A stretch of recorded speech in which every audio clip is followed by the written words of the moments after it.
रोजच्या दिवसाची सुरुवात अशी मग असं तुळशीला पाणी घालून होते. तर तुळशीला पाणी घातलं मस्तपैकी. माझी तुळस ठेवायला जागा नाही, सो मी पायरीवर ठेवलेली आहे तुळस. छानपैकी त्याची वाढ चालू आहे.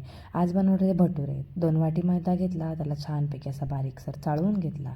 त्यात काही किडे वगैरे काही लागलं तरी ते बाजूला बारीक मस्त चाळून घ्यायचा.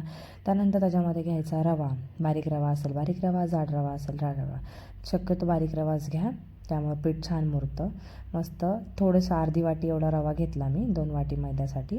आणि त्यानंतर त्यामध्ये मीठ घालायचं, साखर घालायची, सोडा घालायचा थोडासा. सोडा ऑप्शनली आहे, काहींना म्हणजे ते पीठ फुगण्यासाठी घालतात. सो मी नव्हतं घातलं, त्याच्यामुळे साखर मीठ घालायचं. त्यानंतर त्याच्यामध्ये 1 वाटी दही टाकलं मी, छोटी वाटी दही टाकलं थोडं. आणि मस्त पिठाला ते चोळून घ्यायचं एकदम व्यवस्थित. अशा पिठाला म्हणजे सगळ्या पिठाला असं हातेनं पूर्ण मिक्स करून चोळून घ्यायचं. त्यानंतर थोडं थोडं पाणी घेऊन मळून घ्यायचं. त्याच्यामध्ये तेल राहिलं होतं, तेल पण घालून घेतलं. 1.5 चमचे तेल घातलं मी आणि छानपैकी असा गोळा मळून घ्यायचा मऊसूत. आणि मग यांना 15 मिनटं झाकून ठेवायचा. जेवढं पीठ मुरेल तेवढं छान भटुरे होतात.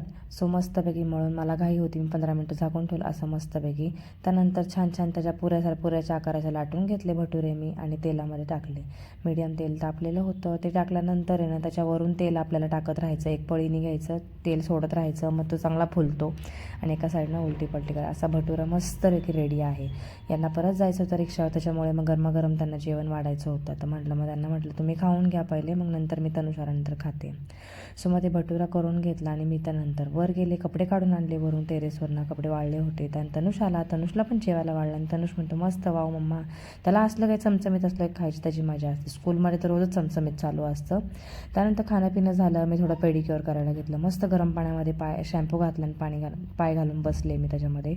पेडिक्युअरची जर तुम्हाला व्हिडिओ हवा असेल तर मला कमेंट करा, नक्की मी शेअर करेन. थँक्यू.